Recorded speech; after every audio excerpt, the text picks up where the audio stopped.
Talofa lover, welcome to the podcast, and it's an absolute blessing. This is going to be my favorite episode because I have got my favorite human here. Welcome, Penny. It's a real blessing to have you here. I've known you for so many years now, and seeing you thrive, seeing the impact you've had on people, I couldn't think of a better guest to actually launch this podcast. So thank you so much for your time.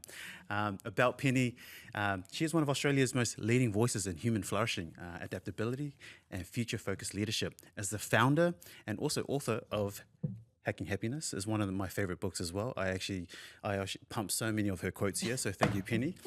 Has spent over a decade helping individuals, teams, organizations build skills required to thrive in rapidly changing world. Her work sits in an intersection of neuroscience, psychology, leadership, focused on the core idea, flourishing is not luck, it's a skill set.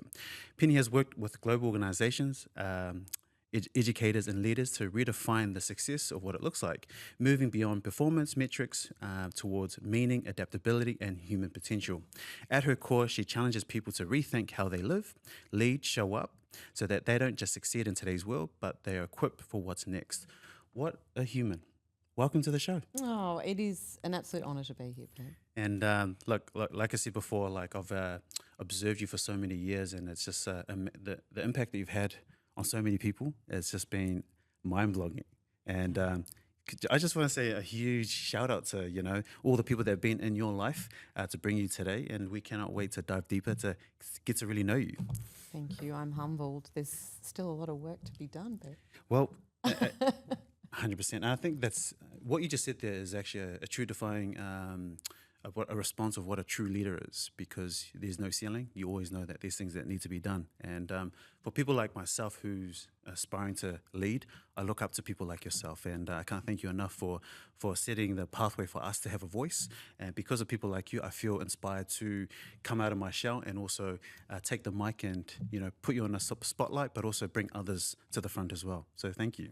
oh, Pep, it is equally an inspiration though to have been someone who has been a part of your journey since you started your business 10 years ago. And when you talk about inspiration, it's reciprocal, because to watch you create what you've created and the community and the team that you have, like, it's nothing short of exceptional to do what you've done in 10 years. And your care for people is just, it is inspiring. I can't wait to see where you take things next. Thank you so much. And like I always say, success is never done alone. So people like you in our corner, I thank you. And thank you so much for taking the time. I know you're a very busy human to be here. So let's get started. Let's do it. So my first question for you is, do you believe that people are living or we're just functioning? Oh. I will speak to the people that I spend the most time with, and I spend a hell of a lot of time with professionals and executive leaders.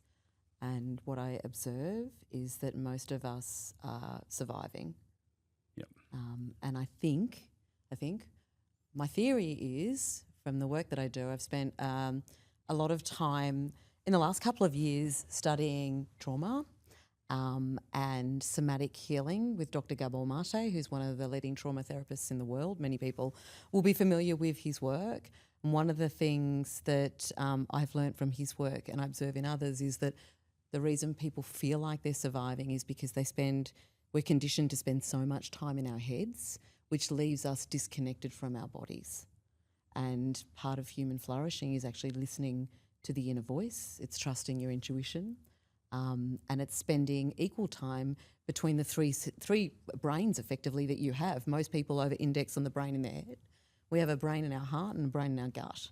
And so part of the work that I do that helps people step back into that space of feeling good and actually feeling in and of itself, which switches off the survival mode, is actually getting them into their body and listening to what the feelings have to tell them, where they live in their body, and more to their intuition and their heart. Well, what an answer. Well, this kind of ties into my next question about your journey to get here. Did you feel like this was something that was your calling when you were in leadership? Because I know you've come from a background of corporate. Yeah. And you obviously must have seen a very skewed variety of leadership qualities, people kind of observing. Did you have a good sense of like what was obviously the gap? So the answer is no. So when you say was it a calling, I think it probably was. I think when it all happened though, I just knew that, I mean, I had ticked all the boxes I was told would make me successful. So, you know, I had an executive career in a global giant. I was at the top of my game. I had a beautiful house with a white picket fence. I was driving an Audi A5 at the age of 39 that I paid cash for. Like, it was nuts, right? And I came from a single mother, working class farming family. So I had everything. And the only thing I knew to be true was that I spent most of my time existing rather than living. I was extremely busy, and I had a 3-year-old son, and all he wanted was my time, and I didn't have any of it. And I had sidelined in my busyness all the things that made me feel good, like human connection, positively impacting the lives of others, being present and in a moment, and sharing experiences with people that mattered. And so the epiphany for me was, well, I need to make a change because I don't feel good with where things are at, even though on paper it looked amazing. And so I turned my life completely upside down in pursuit of happiness. I left that 16-year career at the top of my game, relocated my family from Perth back to Melbourne, left an 18-year relationship and started my own purpose-driven company because I knew I wasn't the only person that looked like they had everything, but in many ways felt like they didn't have much. And that was the beginning of my journey. And I think what was interesting was that creating that space and having no idea what I was doing other than I needed to align back to those markers of what made me feel good is what made me realise that this was some sort of calling, that I needed to have more meaning in my life and I needed to make a difference, but I didn't know what that looked like. I can talk about it now 12 years later, but I had no freaking idea what I was going to do. I just knew that I had to create the space for it to kind of evolve. Yeah, wow. So you were saying before, like, you had everything that you wanted. Everything, yeah. You're telling me that, did you feel a sense of loneliness? Did you feel like, what was deep down that you were missing? Because you're obviously a family, you had the best job, you had everything going. Was there something internally that you felt like? Yeah, it's funny because I always had great friendships, always had loads of friends, love the people I work with. I work with some really smart people. I think when I look back now, and I don't think I could have articulated this at the time because, again, I spent most of my time in my head. I felt disconnected from myself. And so when I looked in the mirror, it was almost like I didn't recognise who I had become. And so would you say, was there a time in your career that you knew that it was time to pivot? Was there a time or a moment where you're like, you finish work, you're like, it's time to leave? Yeah. It's so funny. I probably about 4 months before all of this happened, because I always say it was like it wasn't like a light bulb being turned on. It was like a dimmer that gradually got turned up. And so there were things that happened in my life. The first thing that happened was the suicide of my uncle, who was uber successful and was kind of the pinnacle in our family. He was the one we all aspired to be like. He was a very successful entrepreneur, had medical centres all over Melbourne before that was a thing, big ones. My mum and my grandmother invested their life savings in his business, and I was extremely close to him. And literally, 2 years before all of this, I blew up my life. They found him floating off the edge of the Frankston Pier, and he'd committed suicide. And it was completely unexpected. And so not only did we lose someone we loved very much, it turned out through a business deal to build a hospital, which was his big dream. He lost everything, including my mum and my grandmother's life savings. And basically, that was kind of, I think, a pivotal moment for me, because I was like, if this is what success looks like, then this is shit. And I'd role modeled my whole life on him. So that made me start to question things, because I don't think I'd never experienced anything like that. I saw the impact it had on my family, to the point where, I was the one that paid for the funeral because there was just not the money to do those things. And I didn't want him to be sent off based on his final actions, because for the 60 years he was alive, he was a very generous and beautiful human. He just made some bad mistakes. And so that left me questioning a lot of stuff. And then 3 months before the dimmer was so bright, I was in an office at work with 2 very senior executives. We used to call them global gods, and they'd been sent out to do an audit on a project that I was working on. So it was a multi-billion-dollar world-first floating LNG facility off the coast of Perth. And they pulled me into a room and basically they interrogate you because they want to make sure that you're doing your job and they're getting value for money. And they turned around to me after they asked me what I was doing, what I was working on, and they said, "You must be kidding yourself. You're delusional. You're doing the work of 3 people. It's unsustainable and it's a massive risk to the project. You must be burnt out." And I don't know what it was in the words, but I am a very stoic person. Never in my life have I shed a tear at work. I literally could not control myself and I burst into tears in front of 2 old men. And I was just like, I had to leave the room. I don't think I'd ever felt so humiliated professionally in my life. And as soon as I could get out of that building, I went down and I sat in my car and I just had tears streaming down my face. And I was like, what the hell is going on? Like, what is wrong with me? I can't continue like this. And I think that was the defining moment where I was like, I need to ask myself some hard questions. And 3 months later, I turned everything upside down. Wow. Big shout out to your uncle. Can I ask a question? What was a wisdom that he taught you that you still use it today? Oh, and I think I still get emotional when I think about him because he had such an impact on my life in terms of, a farming kid who came from, like I say, a single mum. And this was a man who was uber successful and I used to go and stay with him every school holidays, and he opened my eyes to things that and he paid for me to go to private school in year 11 and 12, which was what got me into law and university, which I didn't continue. But I wouldn't have had the opportunities I've had was it not for him. But in many ways, Pep, his behaviour reminds me a lot of you. He was probably the most generous human. So with his wealth, he was just so generous in using it to uplift his friends, to uplift his family. He was just generous. And I think that's probably for, all the things that he inspired me to kind of try and become. I think when I look back now at the age of 50, it was his generosity and his care for other humans. Yeah, wow.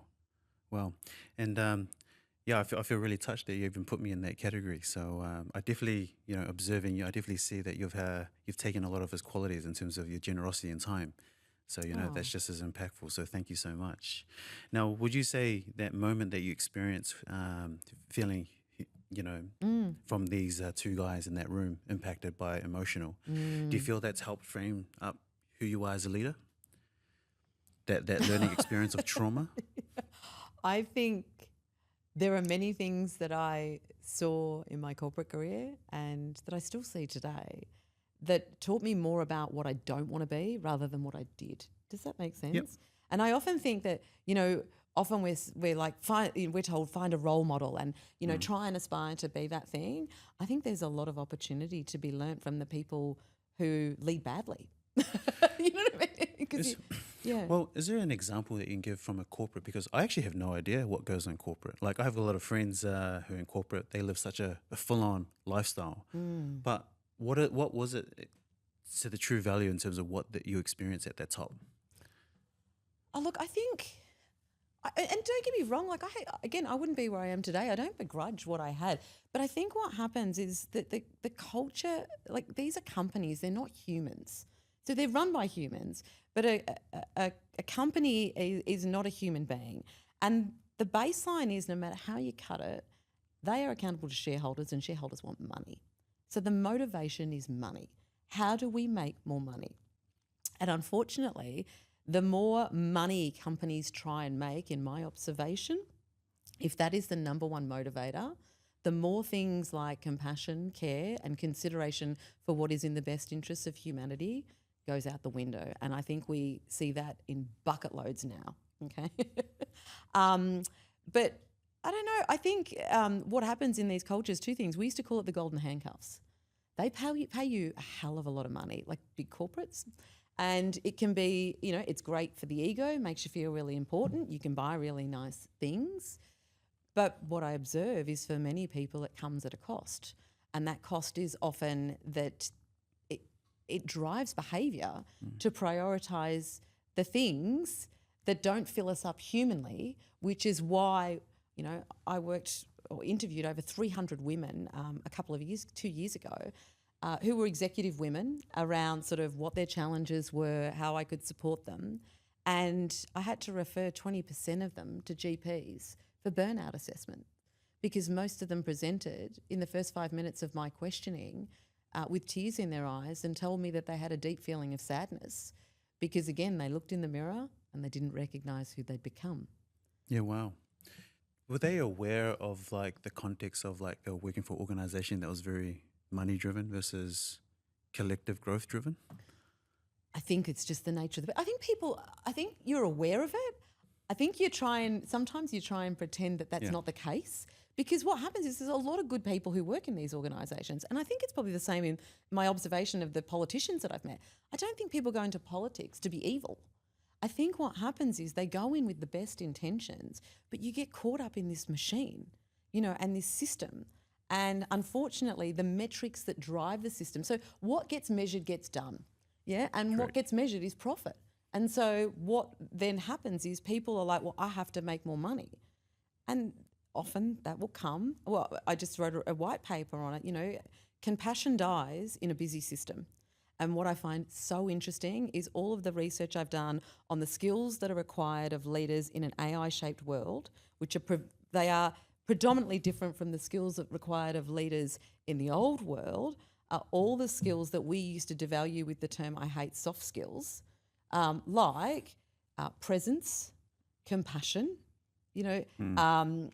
empathy, problem-solving ability, critical thinking, curiosity, creativity. Now, these are all the things that we incorporate. We say are the nice to haves. It's why they've been devalued with the term soft skills. So I had to look this up because I was like, where did that shitty term come from? Because it does devalue these skills. It comes from the military. So the military in America, they defined that hard skills were the technical skills that they would recruit on, and anything that wasn't a hard skill was considered a soft skill. And that's where the definition. And so I almost feel like soft skills need a rebrand, because what they now are in the world that we now live in is what I would call edge skills. Anyone that can cultivate these skills and embody them as a leader, I will guarantee you will have an edge in the context of where we're heading. Yeah, wow. I can definitely, reflect in terms of how we're running the business here. Like, I hate the word business. And I hate the word boss. Like, I hate it when my team call me boss. Like, it frustrates me because I tie it to colonization. Now, and I mean that respectfully, I just feel like because we're in healthcare, it's about collective growth, but because, you got things like KPIs, I always call KPIs keeping people involved rather than looking at a number. But because people got to live, you got to pay for things. Trying to get that buy-in from a team is so hard these days because, people need to live, people need to grow, people need to buy houses, and I get that. But the whole culture and society that you see, that they've taken away all those soft skills and just made it more kind of number driven. So in healthcare, you can see that it's lost because people are more focusing on the dollar rather than focusing on the we. Yeah, and the health. Like Exactly. the whole point of healthcare is health, right? Exactly. So, we're working really hard to put the care back into healthcare, and a lot of that is the we approach. And we've talked about this before. You're the one that gave me the whole context around being culturalistic. Yeah. And it's like we do this together, but to do that in a society where it's so like us, me. Yeah, it comes with its challenges. Like, we've had to hire an internal performance coach who has the psychology background and commercial background, so that he can give a strategy that ties in a lot of soft skills, that it's about us, we. And so what's really important is our leaders and our team are living by example, because it allows the others to see that it's not about banging 40 patients per day. It's about making sure that these patients are nurtured through their whole journey. And so it's a very different way of looking at it. But when you put the financial literacy next to it, it's so different because it's actually based on community. When the community is growing, you grow. But isn't it interesting what you said before about colonization and how that's impacted your journey and how certain words trigger you? So I think that's interesting, especially in terms of how you run your business, right? So you come from a collectivist culture, which is all about the we. I come from an individualistic one in Australia, which is all about the I. So the colonisation is the I. You guys are the we, right? Yeah. And then you have this trauma from, I'm assuming, from colonisation that would probably go back through generations in your culture. Correct me if I'm wrong, right? 100%. And that trauma and the trigger words like boss and business have meant that you've shaped something that is completely aligned to your value set. And isn't it interesting how you've used a traumatic experience to create a business, like you said, that actually puts front and centre what we call soft skills, care and community, back into the way that we look at health and supporting people in their health journey? Yeah, and like I'm not even a good business owner, honestly. Like Pep, I wouldn't. I don't agree with that. like, well, look, it's like kind of like they're saying, the rise and tide lifts all the boats. We've got a team, a collective team that I rely on them too. So, for example, I know that I'm really good at certain things. I know the team know I'm not good at a lot of other things. But I feel like leaders of today, we've got to take ownership and like understand that, you're not good at everything. But it's having the right people in your boat to ensure that we can do the job together. So I find being a good leader for me is being vulnerable enough to share that to the team. And you're gonna make lots of mistakes. Like the team know that I make a lot of errors, but I'm only human. As long as I can take ownership that I accepted that and turn up the next day that I've learned from it. And so I find having that kind of mindset allows the guys to know that, cool, our leader's actually with us. He's actually prepared to give things a go, but he doesn't know all the answers. And so when I say I'm not a good boss, it's just more, I don't come from the background of business. My family weren't business owners. So But maybe that's your gift. yeah, but we live in an era where things are moving fast. Like the medical system, the system that we live in was created in the 1980s. The system has never changed. So because I like to make things happen mindset, I know that I can't do it alone. So that's where culture for me is really important, where I can set the tone of making sure I can bring diverse cultures together, different styles of practitioners. Doesn't matter what degree you have, it's kind of like where do you fit in the system so that we can benefit others. And so that's where, being engaged with people like yourself, you're someone that's important on my bus because you just remind me of the importance of leadership, because leadership is not easy and you have to be equipped with so many different skills to face what the world brings of today. So that's kind of what ties in terms of, that whole leadership realm, if that makes sense. It does make sense. It does. Yeah, and I think what leadership looks like in the context of where we're heading, like I was saying before, is changing, is really changing. And like I say, you only need to look at the geopolitical situation that we are in at the moment. And I think most people often aren't 100% clear on what kind of leader they want to be, but often the greatest catalyst for defining that is saying, well, there's enough people out there that I can look at and go, well, I don't want to be that and I don't want that characteristic, and use that as your basis to build from there. That's your point of difference. 100%. And that's where, like, for me, I've definitely learned over the years that, being proud of who I am first is very important, because it allows the team to know that, I come with a lot of confidence. But, it's important that, you know who you are, your acceptance of your past, and being open to share that. And I think you've known me, I've always shared the context of who I am, who I really am, where I come from. I don't mind that people know that I come from humble beginnings. It's important for my storytelling. It's important because it does dictate how my style is, how I am with people. Yeah. And I feel like I'm a very community-driven individual. That's just part of who I am. And I feel like my giftings are connection, and trying to shed a light of that in terms of healthcare has been a big part of us. So now I get to have other people in different roles to do the number crunching, the strategy, and also making sure that we've got people to ensure that we can uplift our young practitioners. So it's a real team effort to make sure that our team is actually synergistically working together, but also for the calling of helping others. So that's kind of the season that we're in. So me being a proud leader, but also at the same time, I don't know everything. Business is really complex of today, trying to get advice from other business owners. Everything's all money driven. But it's just like we're definitely in a boat of our own where it's just like, no, it's not about money. It's people first.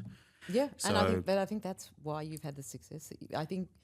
For me, that's always been the attraction, right? It's because that is your point of difference. Yeah. And I think people want more of that. Yes, and so that's why people of you are really important, and that's why I can't wait for people to listen to you, hear from you, and also we're making sure we can plug you so that they can get in touch with you. Now, speaking of awareness, how often do you think that people actually stop and ask themselves, am I living in alignment with who I really am? And what happens if I don't? I would say I can only speak from the people that the bubble I live in. And again, because I work with so many leaders, I think I feel like the environment that we have created is designed to distract people from alignment, because when they're distracted from that, they're easier to control. So now I sound like a conspiracy theorist. But that's look, and to be honest, I would never have said that. I reckon maybe 7 years ago, 8 years ago, I would never have said that when I was in my corporate world. But I feel like we've designed a world, and AI is just another example of this. And not that I'm anti-AI. I think the AI could be amazing if it's used intentionally and ethically. But I feel like the environment we've created and the level of distraction is designed to actually keep people feeling misaligned, because they're easier to control when they're not living in alignment with what gives them meaning and fulfillment.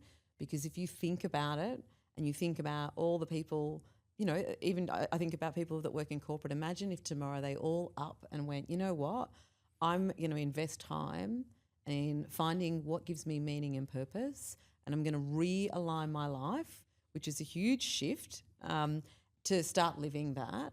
Do you think that they'll be sitting there, you know, I don't know, doing PowerPoint slides every day? I don't think so. Yeah, wow. So I'd say I think the environment stops people from living in alignment or creates a barrier. I mean, it's a choice at the end of the day, but I feel like it's an unconscious choice that people are investing in distraction rather than alignment.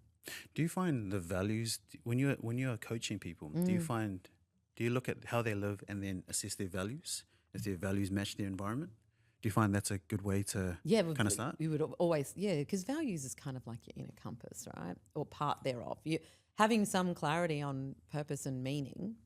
Values is the foundation of that. It's the easiest place to start. And one of the things that I often do with clients, just because it's really helpful for me to understand what is important to them as well, because how can I support someone if I don't know, you know, what gives you meaning, is we have this massive list of values, and it's like, right, read that and come back to me, take all the time that you want. I'm going to sit here in silence and tell me, you can pick 3. So you can start with a list of 5, but pick 3 that are most important to you.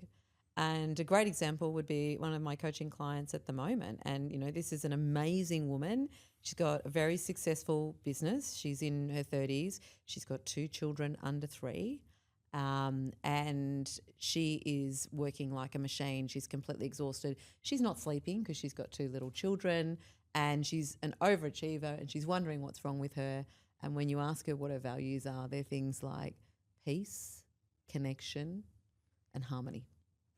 And it's so interesting because every time you do this exercise with someone that comes into my sphere, the values at the beginning that they share that they have and the life that they are living, the disconnect between the two is so significant, which is why they're sitting with me, because by the time someone comes to me, the pain is too difficult to bear. And often they can't put words around it, but they know that how they're feeling is often heavy. They will find that, you know, they might become a little bit more emotional. And we're talking stoic, successful, uber successful people. But it's like that alignment, that misalignment is so triggering that they can't ignore it anymore, but they don't know what the shift out of it looks like or where to go. Could you share examples of your values? So you went from high successful corporate. Yeah. You obviously have values in your heart you knew that needed to change. And does that continue to today? Yeah, and so I think that's probably been the most interesting thing from the get-go for me, even to this day. So what am I? I'm 12 years. This year, I think, from that defining moment where I flipped everything upside down. And like I said, the only thing I knew to be true when I turned everything upside down was that the things that mattered most to me were positively impacting the lives of others. So I value impact, human connection, experiences that make people's lives better or make people feel better, and presence. And those 4 things to this day still hold true. Yeah, wow. So it was so funny. Like, I had no idea where I was going. I didn't know how I was going to make it work. I never, ever thought I'd do even half of the stuff that I've done. But those things still hold true to this day. Yeah. And they were all the things. So I think, if you know, for your listeners, if you feel like you're out of alignment, just often what I used to do in big groups is we'd get them to get their phone out and go through and find a photo of a time where they felt like they were fully in the moment, where they were joyful, that felt really happy, where they felt like they were flourishing. and use that as a basis to work out what is it that brings you joy. Like, go back to what brings you joy and then ask yourself, how often are you doing those things? Because often that's the stuff that gets sidelined, which is weird, isn't it? Yeah. You think we'd prioritize joy, but we don't. 100%. We prioritize busy. I definitely don't. My joy for me is different because I try and make sure joy and happiness are two very different things for me. Yeah. So for me, I feel like, having the background that I've had to get to where I am, I feel really privileged to be in the space of opportunities. So we did a leadership group roundtable in terms of trying to define our values, and it was quite perfect because the values that our team put together were how I operate. So whānau, which is family in the New Zealand context, and family doesn't mean just our team, it means community. Yeah. So we lift the tribe. And the next one was legacy. Like when you're, like that saying, the power of education is not knowledge, it's action. So when you're being blessed with the opportunity to go to school, you now represent a lot of people. So for me, from the context of being Pasifika, I represent people of color, people of indigenous backgrounds. So when I'm on the mic and being in a position like here, I call this position of power. My role now is to empower. So because I have the opportunity, but also the blessing to take those with me, those who cannot be here, those who wish they could have been in my seat or gone to school. It's as simple as that. And then my last one for me is lifting the bar. So excellence. Everything you do has to be at your best.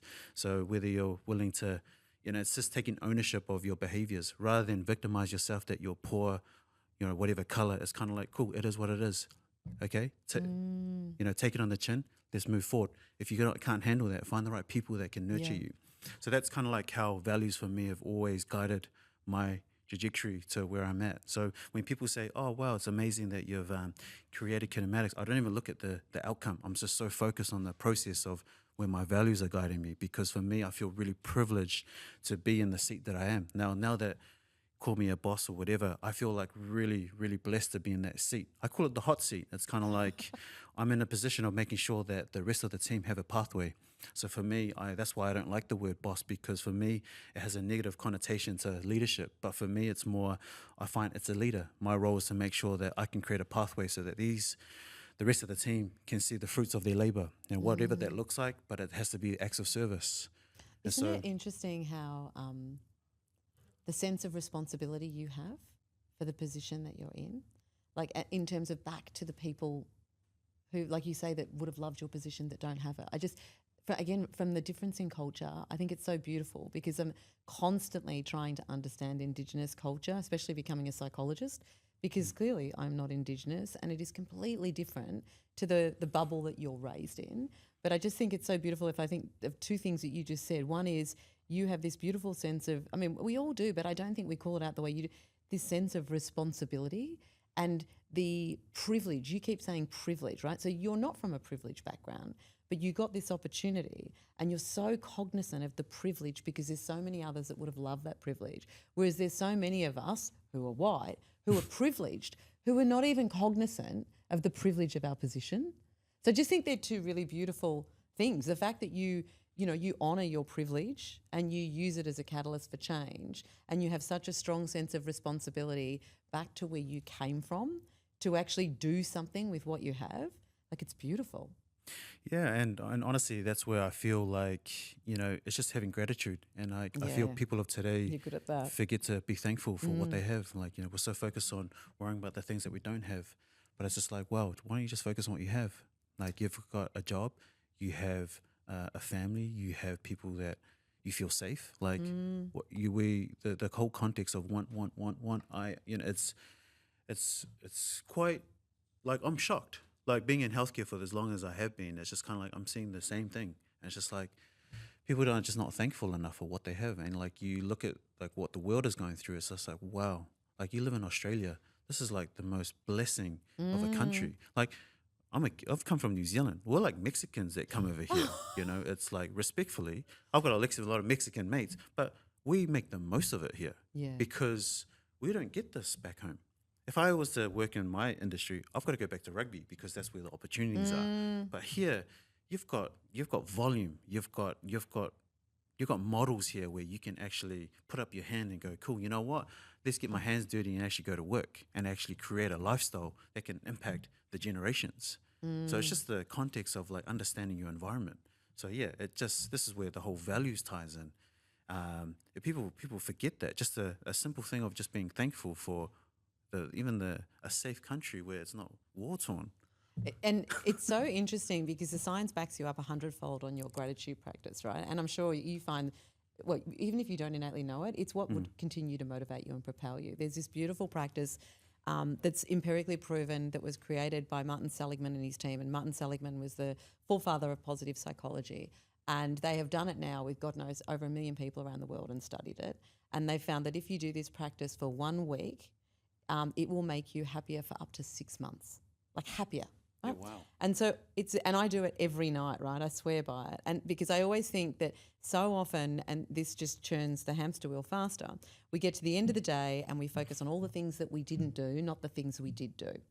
And so this practice is called 3 good things. And so you get to the end of the day and you write down 3 good things that happen in your day. It does not matter how tiny it is. So for my client who's got the 2 small children running her business and trying to make it all happen, it might be there was no dishes in the sink when I went to bed, okay? And so you write down 3 good things that happen, no matter how small, and then you write down what influence you had on those things happening. And what I love about this is it shows, 1, you're grateful for the good things that happen in your life and that you can always find good things in every day, no matter how small. So you're coming with that positive mindset. But the second thing that it does is it reminds us that we have a choice.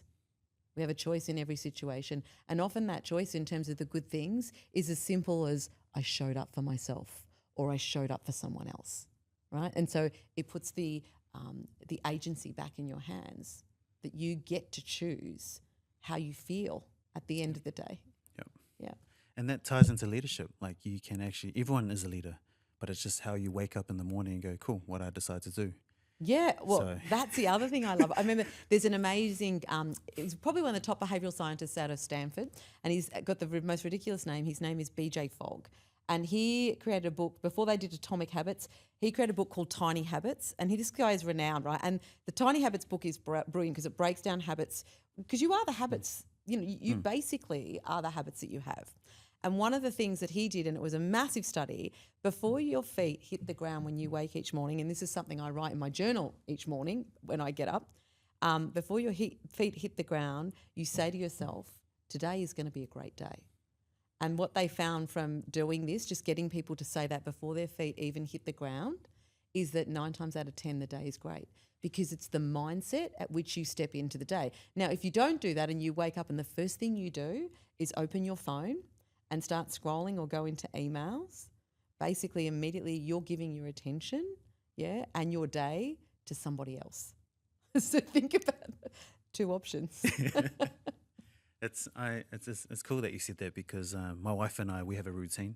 She'll read a scripture from the Bible, and then we'll ask questions in terms of what are things that we can do to help each other out. At night or in morning? In the mornings. First thing in the morning. Oh my gosh. First thing in the morning. So, yeah, and that's like, she's been amazing at that, like just making sure that I always put God first, because faith is really important for us. And then before I set up my day, I actually say a prayer, and I've got a tattooed cross on my wrist.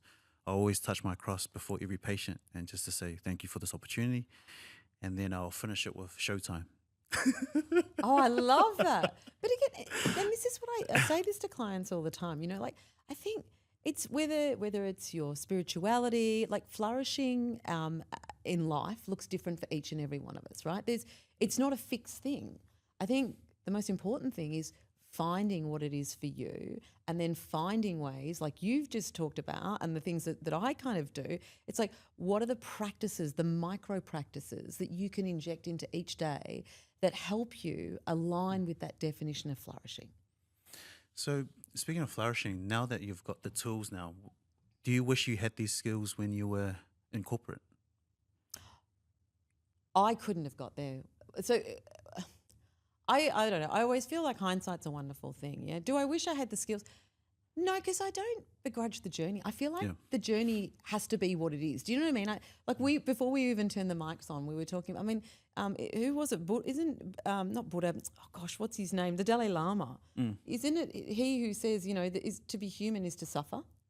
Yeah, I feel like, and I know that sounds really morbid, but if you think about anything magical that's ever happened in your life, I'll guarantee you it's come off the back of a really challenging time.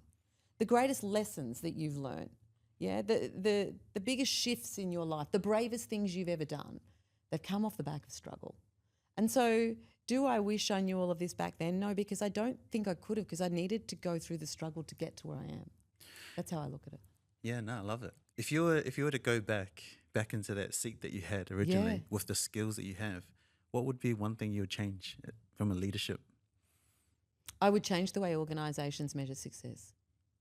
And what would be an example of that? I would say that the key measure of a successful company would be the legacy that it leaves in terms of the impact that it has on humanity and the environment. Yeah, well, And I don't think, the only company that I can think of, I mean, I'm sure there are many, particularly in the startup world, because there's so many social enterprises and things like that now and organisations like yours. But if the only company I have seen that's done this exceptionally well, and they've been around forever, is Patagonia. Patagonia are exceptional in terms of they are not driven by profit. Like, this is a company that basically they had clothes made in the third world, but they paid people fair wages. They put childcare on site. They did all of these things that were unheard of, in lower socioeconomic countries. They didn't want you to keep buying their clothes. They would have vans that travelled around America where you could bring your clothes and they would repair them for free. And then they bought your clothes back and they have secondhand stores. I was like, this is a company that actually, like, they fully lived and breathed their ethos, which was, to make the world a better place.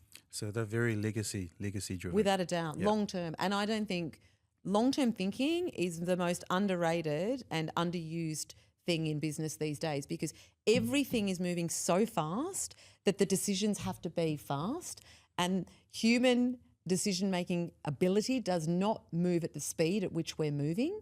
And so our decision-making is significantly compromised in terms of the quality of the decisions that we're making that have significant impact. And so people don't think long-term.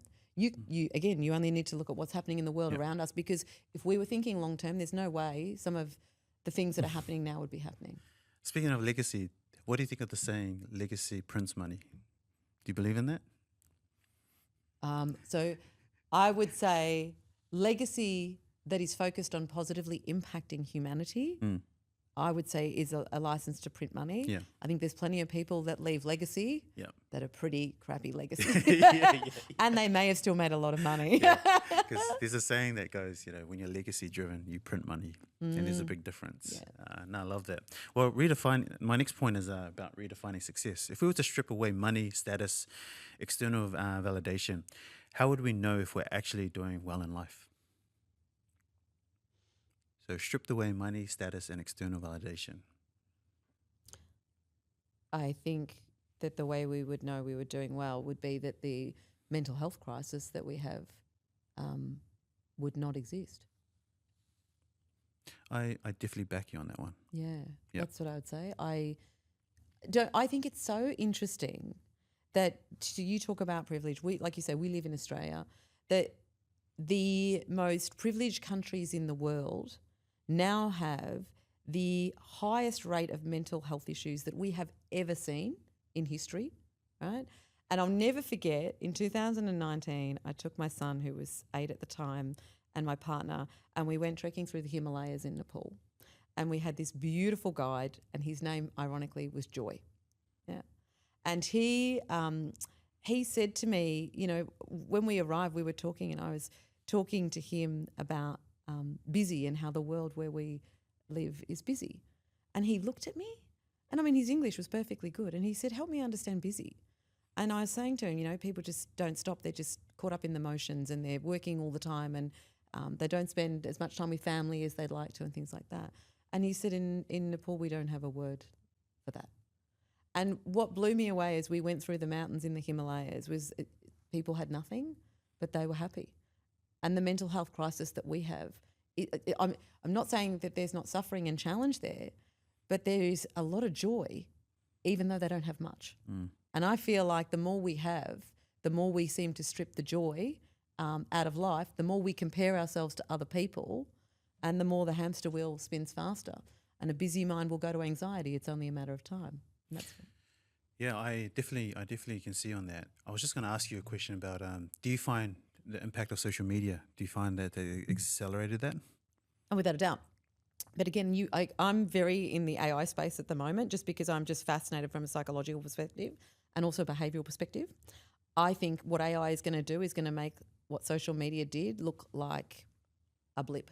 Yep. So one of the studies that I came across, and we are in an emergent space, right? So we don't have longitudinal data on the use of AI in your job every single day, which is what a lot of people in corporate are doing, right? Because they're saying, get on board, we need the productivity gains, blah, blah, blah. We don't have longitudinal data on the impacts of that on the brain long term. But there is some data that has come out in the last 12 months, and it is early days.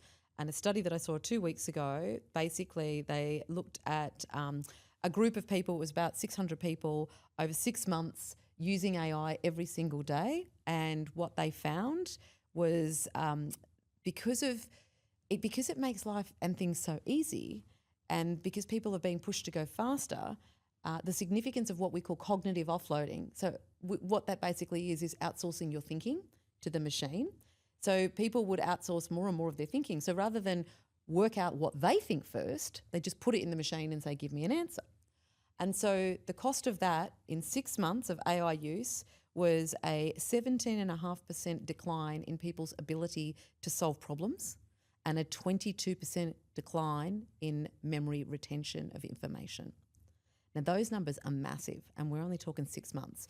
So imagine if you are using this every day, and as humans, whether you like it or not, we are lazy. Like, we will always choose the path of least resistance.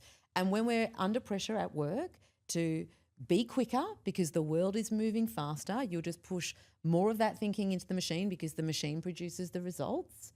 And what it is, it is starting to show it is making us dumber. Yeah.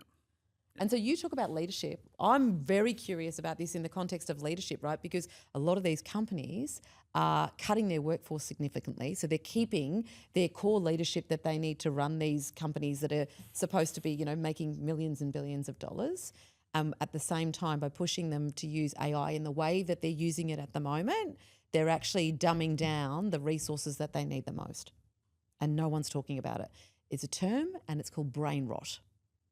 Yeah, Look it up, and it is so brain rot. And the other term that I think is fascinating, and I share this because I'll guarantee some of your listeners are using AI and they will have felt the impact on their memory. I've noticed it. I've changed how I've been using it myself. Brain fry is that because now people are trying to work so fast, they'll have multiple queries going on computers at once. So they might have 3 computers going with different prompts running on each thing, and then they're trying to go back because the human's got to check that it's not hallucinating and that the information is correct. It's not making stuff up. Then they're trying to go back and check everything that they've done, and the brain just cannot process. So they basically say that they're sitting there and they just go blank, and they call that brain fry. And that is another emergent thing that I think, like I say, we're not even talking about this stuff. This is the next wave of what it's going to look like. Yeah, it's interesting you say that because I get to see a lot of job applications, and we're quite big on cover letters. Yeah. Like for me, when you're talking about the lovey-dovey touch point, I'm real big on that. Yeah. And it's crazy because you see the cover letter, I'm like, wow, these are some big words. It's interesting. I love it. But then you meet them in person, they're very different. Yeah. And it's like, who wrote your letter? Well, I'm not going to say. But do you notice, have you found that you get more applicants now? Way more? Heaps. And most of them aren't even qualified for the job? Yeah. But, it just like it's taken away the true meaning of what they're trying to express. Like, it's just, it's sad. Like, because there's a lot of people that have got through to the interview process where it's like you get to meet. And like when you talk to them, I'll start to highlight parts of their cover letter. And I'll be like, can you tell me about the culture? And it's like, doesn't quite match. Doesn't quite match Isn't that interesting? So yeah, and like it's really common, and it's sad because it's like it's not the true value of the human. And so like it's we're seeing that, and it's just it's catching people out, but we don't say it to their faces, but it's very clear that they haven't written it, and then so to your point, people are getting lazier. Like, don't get me wrong, I get caught on sending a lot of reels to my friends because it's like a quick snippet of like a story. It's just like fire out. I enjoy the fun of it, but I definitely, there's a few times I've had to reflect and go, cool, I gotta chill on this. Yeah. Because it's. I know that's the thing. I'm not saying don't. What I'm saying though is, like I say, it comes back to our point originally. Distraction, right? The world is designed to distract you, so you need to disrupt yourself in order to remember who you are and what gives you meaning, because otherwise you'll find yourself sucked into this vortex and dumbing yourself down, and all the stuff that brings you joy and actually does make you flourish, not just from in terms of how you feel, but equally in terms of your health, right? Because when we're constantly stressed, what that does to the autonomic nervous system, that's a whole other thing. And that's what I see now. It's why so many people have health issues that we didn't have before, or that are more significant or more prevalent than we've ever had, because of the constant, the autonomic nervous system is hyperstimulated constantly, which puts you in survival mode. And that survival mode means that your system's constantly stressed. And we know, the science tells us, that a system that is constantly stressed, it's not a matter of if, it's a matter of when you will get some beautiful health issue that is going to stay with you long term. Yep. And being a practitioner, I see a lot of that. I'll bet you do. So, people who are highly high-geared individuals, people who run big corporates, like you see them, they're in pain from a musculoskeletal. Yeah. But when you get to the history taking, you're asking them a lot of like those deep, meaningful questions, you can start to see, yes, they're feeling disconnected, they're feeling unhappy, relationship issues, financial pressure, family pressure, and you can see it in how their body presents. So, for example, you talk about the autonomic nervous system, from a health context, especially because I see a lot of females now, you've got the vagus nerve, but then people forget about the pelvic splanchnic nerve, which ties into the stomach. Yeah. So, and you're starting to see a strong correlation of, stress, pain triggers that will kind of tap into the two. So, sexual health dysfunction, visceral gut-related issues, and then mental clarity. So the whole everything goes. It's all interconnected. But then you look at all the referral patterns. They get shoulder pain, hip pain, constant back pain. So definitely I've learned as a practitioner to be a lot more physiology driven. I'm starting to see with the way the world is going, treating people are very different these days. So, and a lot of it ties down to stress. So understanding the autonomic nervous system, like deep down, and you're starting to see the whole body's actually quite synergistically connected. So when people use the word holistic, it's funny, I try and make sure that holistic means actually understanding the systemic conditions that are connected to musculoskeletal. So that's probably where my kind of journey's gone, where I'm starting to see, wow, there's a lot of people that are unhappy, and it's tying into a lot of other factors from a physical context. Isn't it funny how the problem's never where the problem is? Yeah. Where the pain is. The problem's never where the pain is. Yeah.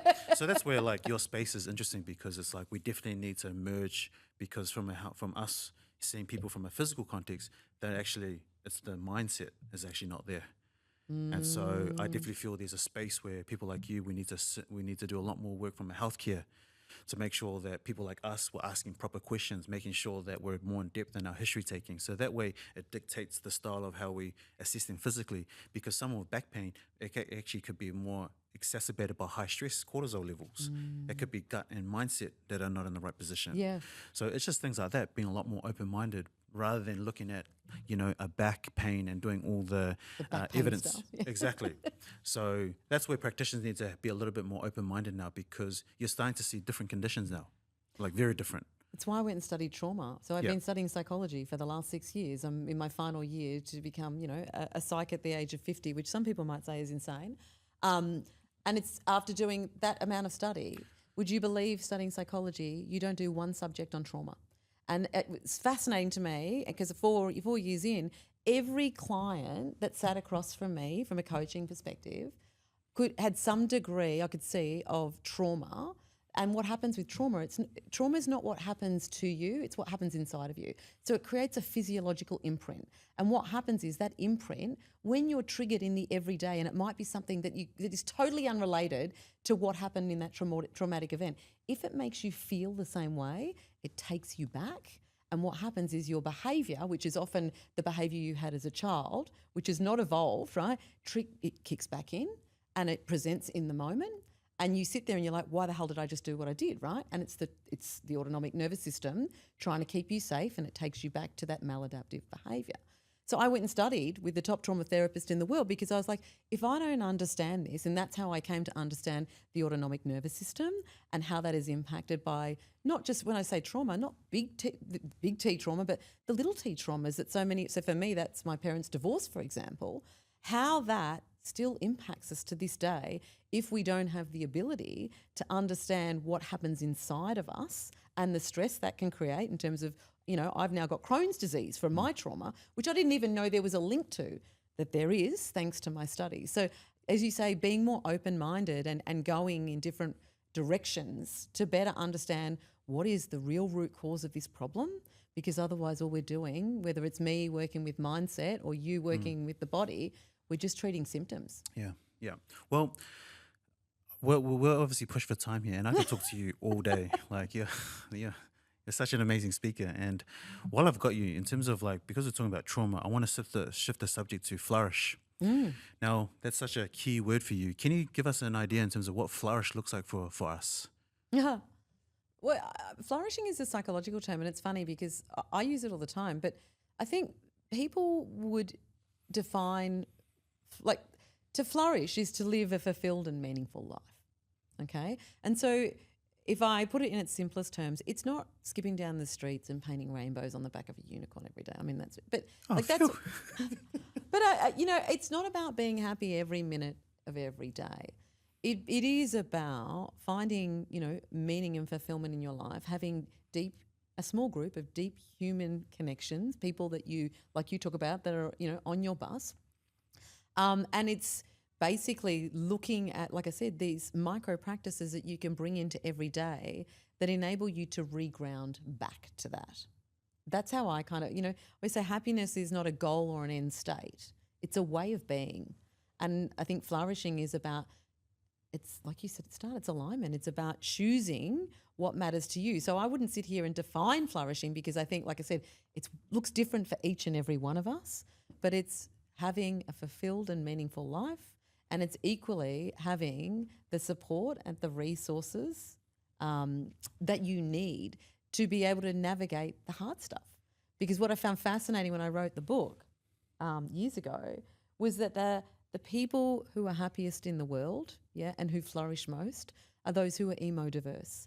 And what we mean by that is these are the people who are emotionally diverse. They're not the people that think they have to be happy every minute of every day. They're the people that actually create the space to sit with all of the feelings that life throws at you, both the good and the bad, and to create the space to process all of those feelings. And I think what most of us have learnt to do is suppress the bad stuff and try and focus on being happy. And all that does is creating a black hole within you. That suppression of those feelings and not feeling them is what actually takes you away from flourishing, because eventually that you'll explode. It comes out, right? Yeah. Well, while I've got you on that, now for the listeners out there, if this is for them, right? If someone feels stuck or numb, what's one shift in thinking and behavior they can start their journey to flourishing? Oh, so one of the this is almost like a free consult here, guys. So make sure you plug, make sure you follow. One of the things I love, and it's not mine, is Tara Brach, who again is another amazing human in the trauma space. She has got a beautiful little acronym called RAIN. And so I would say if you're feeling stuck or, you're in a spot, just employing this acronym. And so I always say, let it rain. So R is for recognize. And so it's recognize the feeling. So I think we're always, again, because of the pace of life, we're always trying to find a fix or an answer. And often we've heard this before, it's the answer is within, right? So RAIN is about recognizing how you're feeling. So I feel stuck, okay? So recognize the second letter A is allow, okay? And so it's, okay, I feel stuck, allow the feeling. Create space for the feeling. Don't move on, sit with it, okay, I feel stuck. And so the third letter is I, which is investigate. And so investigate, and this is what I do with clients all the time. It's what I was taught in my trauma therapy. It's the most powerful thing you can do. I basically say, okay, where is that stuckness in my body? Because the stuckness doesn't live in your head, I can guarantee you. Where do you feel it in your body? Yeah. What is the feeling behind that stuckness? Is there a colour? Is there a shape? What can you do to investigate that feeling as much as possible? And there's nothing like writing, okay? Nothing like writing in terms of getting things out and on paper will always make you feel better. It's just the hand-mind connection. So investigate, create space, get curious about your feeling, because feelings are not facts, they're information. And often that information, because we just don't listen to it, that information can help us find answers. And then the N is for nurture. So once you've recognised, you've allowed the space, you've investigated it, nurture yourself with self-compassion. Ask yourself, I often ask the feeling, ask the stuckness. What would compassion do for the stuckness right now? If love was here, what would it do for me in this moment? And like for me, often it's as simple, I know it's crazy, but for me, that's like grab the dog and go to the park and take my shoes off and walk bare feet on the grass, like literally for 10 minutes. Like it's what's the micro thing that's going to make the stuckness just feel a bit nurtured, or me feel a bit nurtured in this moment. So one, you'll definitely feel better, but two, the more you understand how you feel, the more you'll understand what triggers those feelings. And again, this is all just information that you can use to help you get unstuck. Simple stuff. Man, that is so powerful. Yeah, but so people looking for I'm not going to give. There's no quick fix. Yeah. There's no magical answer to all. These are the little things that will help you feel less stuck, which then creates a space for you to find what that next biggest step is. Thank you so much for sharing that. That's all right. Not mine. That's- Tara Brock, she's a gun. You can look it up online. It's called Rain. Yeah, I'll definitely be looking that up. And can't thank you enough for sharing that. That's actually just wisdom. So I really appreciate you. In terms of like work-wise for people, because I really want to make sure that people know that even businesses to have you on board. How do people go about in terms of making sure that you can come into teams? Like, are you doing more one-on-one coaching, or are you focusing on corporates? Like, where? Yeah, I'm doing a few things, and I always have, because I don't know, I enjoy it. I don't want to be one box. So I do take on a handful of coaching clients. So people can find me on my website, hackinghappy.co.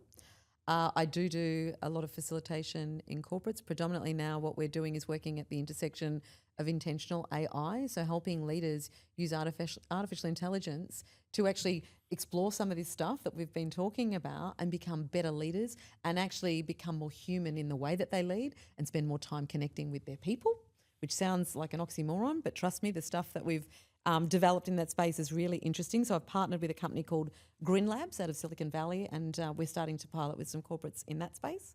And I do some keynote speaking and a bit of writing and research. So wow. People are welcome to reach out on LinkedIn as well. I'm pretty prolific over there. And to access this book, how do you can get the book through Amazon and any of the sort of main bookstores. Yeah.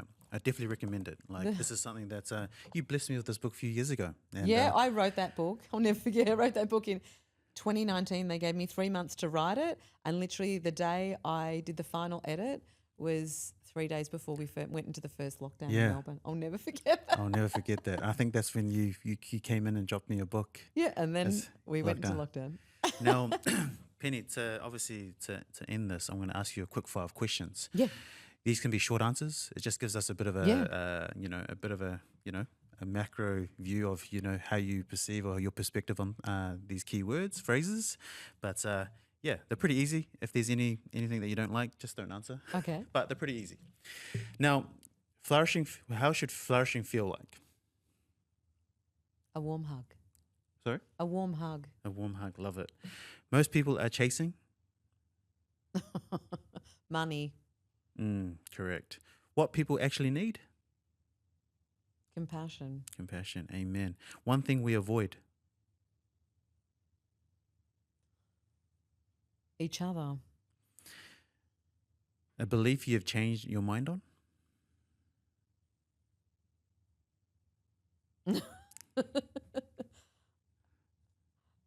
That what you read is the truth. What you read, yep. A hard truth people don't like? Growth occurs in discomfort. Right now, the world needs more love. Love. Amen. Well, ladies and gentlemen, thank you so much to Penny for your time, your wisdom. It's always a blessing to see you. And that was a lot of content that my man Padula has to cut up now. But for those that are following, please share, like, and share us. And obviously, Penny here, we'll put up all the details for her to get in touch. But also like to say thank you to those who supported us from day one.